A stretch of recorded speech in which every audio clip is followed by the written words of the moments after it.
بسم الله الرحمن الرحيم الحمد لله رب العالمين والصلاة والسلام على رسول الله وعلى آله وصحبه أجمعين رب اشرح لي صدري ويسر لي أمري واحلل عقدة من لساني يفقه قولي السلام عليكم ورحمة الله وبركاته.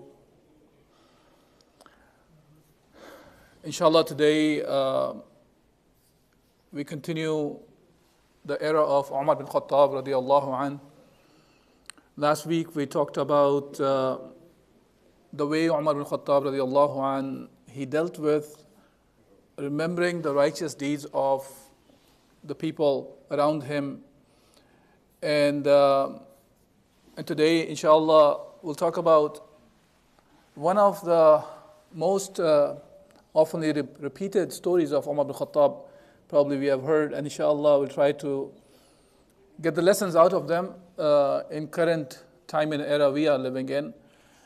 And the stories I'm referring to are the stories of Umar bin Khattab, and it may not be the stories the right word, but the events that happened in the life of Umar bin Khattab radiallahu anh, when he was the Khalifa, and he used to go out during the night time and patrol in the city of Medina.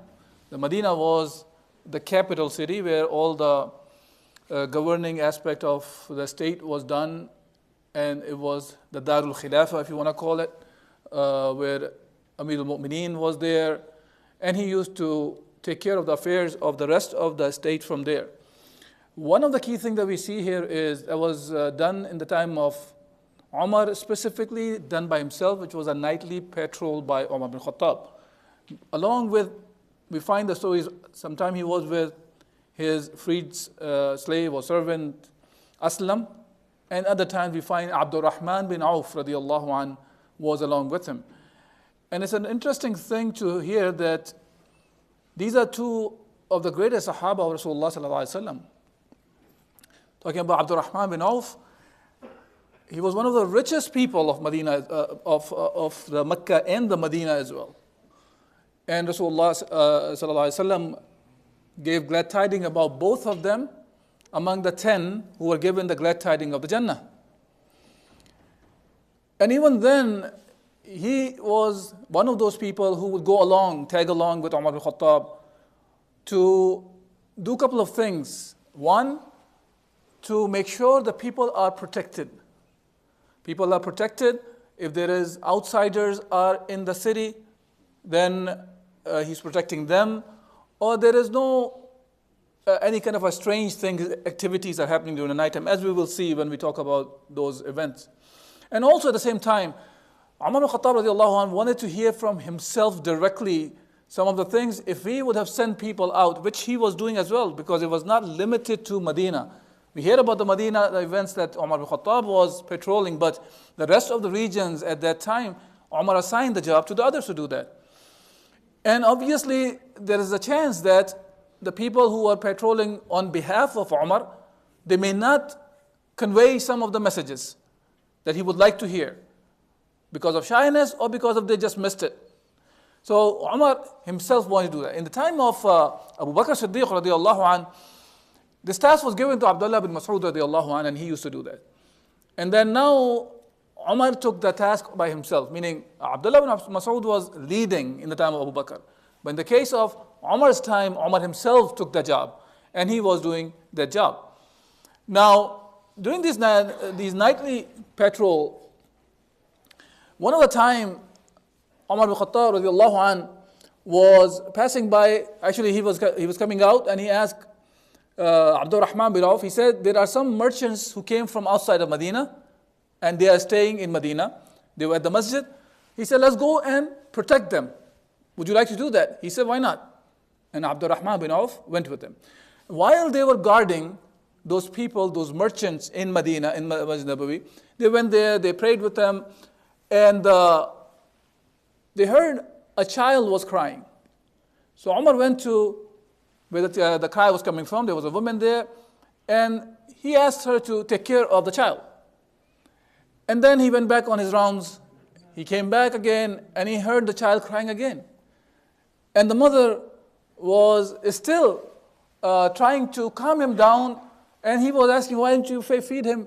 And he goes, وَيْحِكِ إِنَّكِ أُمُّ سُوءٍ. She said, woe to you, you are a bad mother. That you are a bad mother.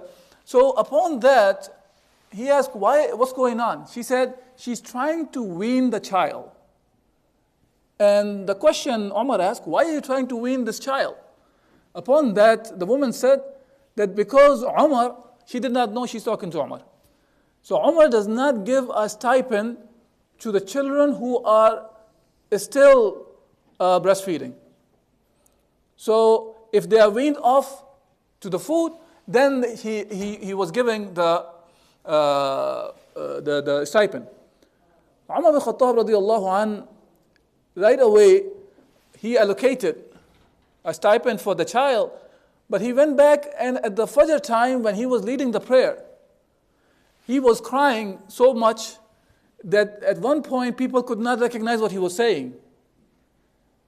And later he was talking to him, and he said, Bo'san li Umar, kam qatala min awladil muslimin. He said, woe to Umar, how many children Umar killed because of that. And then Umar made this decree that, because this is an administrative issue, it depends on the Imam, Amir al-Mu'mineen at that time, to send a decree. So he sent a decree, and the decree was that from now on, every child when is born, the child will be given the stipend. SubhanAllah. What an amazing thing, which we probably have heard. But we should not be reading these stories or listening to these stories from the perspective of just we heard this event or story. Imagine today how many children, men, women, elderly are dying. And I am not even talking about they're dying because of the wars. Every day, 25,000 people die because of hunger. 25,000 people. Which if you calculate out of 365 days, it becomes 9.1 million people die every year because of hunger. And it's not because the food is not available. We are well aware of that. Enough food supplies are available. To the point, if you go and search for how the food gets wasted to keep the prices up, there's food that has been destroyed, as a matter of fact. So you can keep the prices up. Now, not only that, in the world today, there are more people die because of overeating or diseases related to obesity on a yearly basis. Now, I have mentioned this before also. I want to make sure that we don't take this in the wrong way, that of course there are people who can be obese because of their health reasons and all that. We're not talking about that.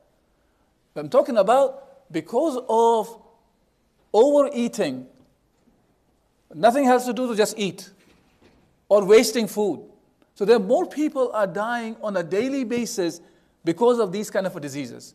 Now, what is the problem here then?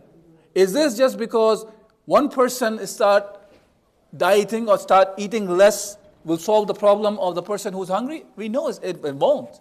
Because it's not the issue of only that a person who's eating more stop eating. It's the issue of distribution of the wealth. And this distribution of the wealth is a systemic thing. It's not an individual thing that we yell at each other how much you're eating, how much you're wasting. It's issue of systemically distributing the wealth. And Islam, one of the key things does is distributes the wealth in a just manner that we will not see the problems that exist today. The problems that we are seeing today are because of lack of the bad distribution of the wealth among the people. As you can see, there are people, 1% will be holding the wealth more than 60% of the world. And that's still a very conservative number, I'm saying. That 1% is actually less than 1% number. So when we hear about these kind of examples, look at the concern that Umar bin Khattab radiallahu anh had. And this concern was because of the taqwa of Allah subhanahu wa ta'ala. Because of the fear of Allah Azza wa Jal, that he is accountable in front of Allah subhanahu wa ta'ala. And you see that even the richest person, one of the richest people of the Jaziratul Arab, Abdurrahman bin Auf, is walking with him just to make sure everybody is safe. Similarly, there is another example of his patrolling, and there are actually of different kinds of issues that he came across. One time, when he was, during the night time, he was patrolling, and he heard a woman, she was reciting some poetry, some poem. And the wordings of those poems, if you just look at the meaning of it, from the Arabic to English, that she was saying, this night is too long, I cannot go to sleep, for I have no one to sleep with. By Allah, were it not for Allah, I would have made this bed shake. So now here, she is doing that. When Umar heard this, it's not the issue of go after the woman and punish her or something right away. There is something else going on besides that. And the issue was, her husband was away for a long period of time. And she was saying this poem or poetry. And the poetry does not necessarily mean exactly what she meant, because we know that in poetry sometimes you use the words in a manner, you're just pointing at something and trying to convey the meaning which could be different than what the literal meanings are. Hence, Umar ibn Khattab radiallahu anh, he went to his daughter, one of the Ummahatul Mu'mineen, Hafsa radiallahu anha, and he asked her how long a woman can stay away from the husband without being impatient. So she goes, she can get by 1 month, 2 months, 3 months, but after 4 months she will be impatient. So Umar bin Khattab radiallahu anh, he made that decree that no soldier can be away from the house for more than 4 months. After 4 months, he has to come back to the family. Look, what it does is, it closes the hole from which the problems can pop up. So he's going to the root cause of a problem. Instead of punishing that woman or punishing that specific husband who was not there, he went after the root cause of the problem and he wants to fix that. So hence he made the decree that these situations do not arise. Rather than when they arise, you're trying to patch up. So he made sure that these kind of situations do not happen. Similar kind of an incident was happened about, and a woman was actually, she was talking about, she said like this, he heard that is there any way to get some wine and drink it? Is there any way to reach Nasr bin Hajjaj? Now she's referring to one of the guys within her poem. That's a different woman. Umar heard this, and he approached the guy, Nasr bin Hajjaj. When he saw him, he is one of the most handsome people among them. So what does he do? And he has very nice hair. He asked him, he ordered him, his head should be shaved. His head was shaved. Now I'll explain to you now, it sounds like now he's going after the problem directly, not going to root cause. But you will see that there is a root cause here also he did. And this is a very normal thing we all do in our lives, right? We do root cause analysis, whether we are doctors, engineers, or even anything we do. We always look for the root cause and try to fix it. So this is what Umar is doing here. So first he gave shave his head. They shaved his head. He looks more handsome now. He said, okay, put the turban on his head. They put the turban, he looks more handsome than before. It's a problem. So he said, send him to Iraq now. He cannot stay here. He was sent to Iraq. Now the woman finds out, and the woman right away said, yeah, Umar, I did not mean the way it came out. Okay, so she gave her side of the story. That was done. And as it was clarified later on, a similar kind of incident happened with his cousin as well. And these two guys were in the Medina. This is the time most of the Muslims were engaged in different battles. Soldiers were away. Now, these two guys are here hanging out where not many men are there, just women are there. and they are not engaged in going out and fighting in the path of Allah subhanahu wa ta'ala. And Umar sent him to Iraq because Iraq was the center there at that time, where all these activities were happening. So Umar wanted them to be engaged as well. That was the reason. It's not the issue of the women. We saw that when it came to that specific woman, he went after the root cause of it. And here the root cause was these guys had to be taken care of as well. That they should not be just sitting around. Now, one day, Umar bin Khattab radiallahu anh was he was on his patrol with Aslam, his servant. And I'll tell you this story, a lot of time we hear that, and normally it's heard in a partial way. So it has actually more than what we hear about. And this is a story in which he saw a woman was cooking something in a pot from far, and the children were crying around her. So he went closer to the woman, Umar, and he said, Assalamu alaikum, ya ahl al-daw. Now, in general, in Arabic, for fire, you say nar. Nar means fire. Daw means light. The reason he did not say ahlul nar, because it can mean people of hellfire as well. So he said ahlul daw, people of light. And he said, can I come closer? She said, if you are coming here closer for something good, come closer, otherwise stay away. Obviously, she did not recognize Umar al-Khattab here again. And he's not alone, he's with the servant as well. So he went closer and he asked, what's going on? Why the children are crying? Her response was, because children are crying because there is no food. In the pot, there is some water she's boiling with some pebbles or rocks. So it's making some noise. Kids are hoping the food will be ready, and she's hoping that they will fall asleep. So, and then she said, Allah will decide between us, Allah will judge between us and Umar. Subhanallah. She is saying, Allah will judge between us and Umar, meaning, because Umar is the caretaker of the Ummah. He's Amir al-Mu'mineen. And Umar said, how would Umar know what you're going through? See, this is a part of the story a lot of time we don't talk about. We just talk about that, and Umar went and got the food and cooked the food and went away. No, but there's a conversation happened. And this conversation is important for us to understand. And Umar said, how would he know? The woman said, when he took charge of taking care of us. Now this is his responsibility to find out how we are doing. You cannot just leave it like this, that we are if we come and tell you, then you would know how we're doing. No, this is your job to find out how we are doing. To make sure. This is why, if you remember one of the stories I was talking about, the Umar al-Khattab radiallahu anhu, he said that if there is somebody by river Dajla, I'm talking about the actually baby goat, if it trips, Allah will ask him on the day of judgment why Umar did not pave the path. See, this is the understanding a believer who is implementing the deen of Allah Azza wa Jal. He understands that this is his responsibility. His accountability is like to this level. Hence, not only that Umar was aware of that he has to be aware of all those things, but the subject of Umar was aware of what to expect from him. Now today, as we can see, that different leaderships come up, rises up. At the end of the day, they are only looking for their own benefits or the people around them.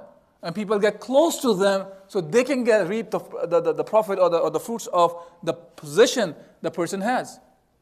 While when we talk about Islam, Islam changes the whole perspective of ruler and the one who's ruled.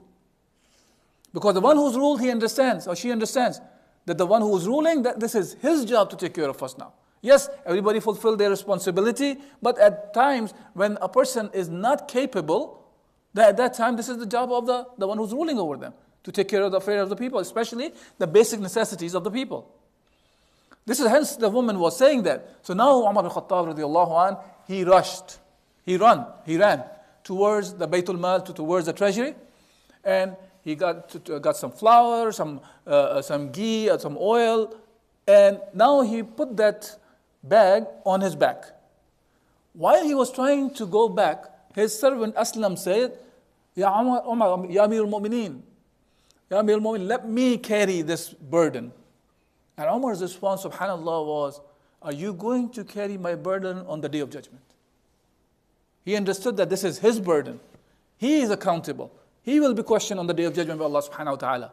Hence, over here, Umar bin Khattab radiallahu anh said this, and then he brought that food, whatever he had, and then he told the woman that make the fire while he is making the dough from the bread. And they made the dough, and then he made sure he cooked the food for the children and the women, and then made sure that they are fed. And then he told them that, and when after the woman was fed and the children were fed, she said to Umar that you are more worthy to be Amirul Mu'mineen than Umar radiallahu anh. She did not know he was talking to Umar bin Khattab radiallahu anh. And then Umar said, tomorrow morning, go to Umar, you'll find me there. He did not want to tell her that it is Umar who was talking to her. And then he moved away, and from far he continued to watch the children after they were full. They start playing, they start wrestling to each other, and until they fell asleep, he continued to watch from far. And then he said to Aslam that he said that the hunger was keeping these children awake and made them cry. And I did not want to leave until I saw what I saw, meaning that they fell asleep with comfort. Now, inshallah, there's one or maybe two stories about the same thing, and then inshallah we'll conclude. Another time, Umar bin Khattab radiallahu anh was on his patrol, and he saw a man from far in a tent. And the tent used to be not in the area. So he went there and he talked to the man.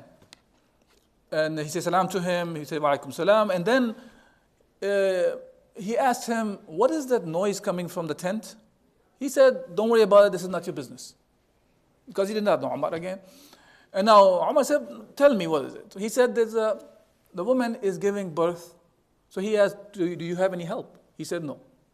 Now, right away, Umar went to his house. And he asked his wife, the wife who was the daughter of Ali radiallahu anh as well, Kulthum bint Ali bin Abi Talib. He said to her, would you like to get some hasanat? He did not just ask her, he's Amirul Mu'mineen, come help me. He said, no, would you like to get some hasanat? She said, if you wish. So he told her there is a woman there, she's a stranger in the area. Because when he conversed with the guy told him that, because he asked him why you are here, so he mentioned that he is from the surrounding, from the desert. He's there to collect his share from Umar bin Khattab radiallahu anh, from Amir al-Mu'mineen. Now when he went to his wife and brought her back, she brought some food and some towels, some cream, whatever is needed for a childbirth. Now, while the wife of Umar, wife of Amir al-Mu'mineen, so-called today's terminology, first lady, helping somebody who's from the desert, from the villages. Nobody knows them there, they're strangers. They even don't know who's helping them. So now, when she was helping, he started cooking food for them. And he was done with the food, and then the wife of Umar came out from the tent, and from there, she said, Ya Amir al-Mu'mineen, Bashir sahibak bi ghulam. When she said, O Amir al-Mu'mineen, give the glad tidings to your companion about a boy. When the man heard the word Amir al-Mu'mineen, he started shaking. He did not know that it's Amir al-Mu'mineen who he was being rough, pushing him away, it's none of your business, go away. And now he realized that he is the one who's been helping throughout the whole time. And then, so he was shaking and he's trying to move back. Umar said, stay there. And then he gave the food, put the food outside the tent and told his wife, feed the mother. When she was fully fed, she was happy. Then he brought the food and put the food in front of the man and asked him to eat as well. And when they were both full, then he told him that come in the morning and I will take care of him. And he right away put the stipend for the boy as well. Remember, we're talking about the stipend when the child born. Okay, so now the last one, inshallah, instead of, so last one is an interesting story. Same way Omar was walking and doing the patrolling, and he heard two women were talking to each other. And the mother, from the sound, he can tell, the mother was telling the daughter, mix water with the milk. And the daughter said, didn't you hear the decree of Omar that you're not supposed to dilute the milk with water? And she said that neither Omar, neither the one who cried out his decree to the people, they're not here. They're not watching us. And the response of the girl was, Wallahi, that ma kuntu li'atihi, that by Allah, I will not be the one who do the ta'a fil mala, in public life, wa asihi fil khala, and in privately disobey him. Okay? When Omar heard that, Omar said to Aslam, who was with him as many of the times, he said, mark this house. He marked the house, and then next morning, he asked somebody to go find out, asked Aslam to go find out the situation of the family. He went there and he found out there are two women live there. There's a girl who's not married and the mother who's not married either, meaning she's a widow or something. So Omar went to his sons. He gathered his sons and he said, look, I don't have any need for a wife. Does any of you would like to marry? Abdullah bin Omar said he already has a wife, he has no need. Similarly, Abdul Rahman said the same thing. Asim bin Omar, radiallahu anh, he said, I don't have a wife, I need a wife. So Umar bin Khattab, radiallahu anh, he sent the proposal and he got her married to his son, Asim bin Omar. Now from the very same daughter, the girl, who was married to the son of Umar, according to one report, the daughter of the daughter gave birth to Umar bin Abdul Aziz. As the book talks about, the more authentic one is that the daughter of Asim and this girl gave birth to Umar bin Abdul Aziz. They had a daughter, and that daughter gave birth to Umar bin Abdul Aziz, radiallahu anhu, who is referred as the fifth Khalifa Rashid, or the rightly guided Khalifa after Umar, Abu Bakr, Umar, Uthman, and Ali, radiallahu anhum. So subhanallah, look at this. The righteous person who's, you can see that did not want to mix or did not want to disobey Umar radiallahu anh. And when we talk about disobedience of Umar, we are talking about somebody who is a Khalifa, who's Amir al-Mu'mineen, who is implementing the deen of Allah Azza wa Jal, and it's an obligation on us to obey him in private and in public. And that one good deed struck Umar to the point he wanted his sons, one of the sons, to marry the girl, and Allah subhanahu wa ta'ala blessed their family with a righteous Khalifa, Umar bin Abdul Aziz radiallahu anh. Now when we hear these stories, the key thing I'd like us to take from that is these stories should make us understand that these things were done by the Sahaba because the only reason was because this is the way Allah Azza wa Jal wants us to do. And second thing we want to learn from that is that if they have done that, the Sahaba Ridwanullah alayhim, it means that it is humanly possible, hence we should be striving to emulate and copy those actions as well. See, Sahaba, when they were doing these actions, they were still the same human beings like you and me, as far as the human aspect goes. The thing that changed them was their attachment to the deen of Allah subhanahu wa ta'ala, their taqwa of Allah subhanahu wa ta'ala, their fear of Allah subhanahu wa ta'ala. their iman, the tawakkul, the reliance they had on Allah Azza wa Jal. And that's what made them different. That's what made them a generation that we crave to be like them. We ask Allah Azza wa Jal to make us among those who try our best to emulate Rasulullah sallallahu alaihi wasallam and his companions. And may Allah subhanahu wa ta'ala bring Islam back the way Allah subhanahu wa ta'ala wants to be back on the face of the earth to show the mercy to the whole mankind. Jazakumullah khairan. Inshallah, if there's any questions or comments, I will try to address them. Yes? So if we consider today's reality,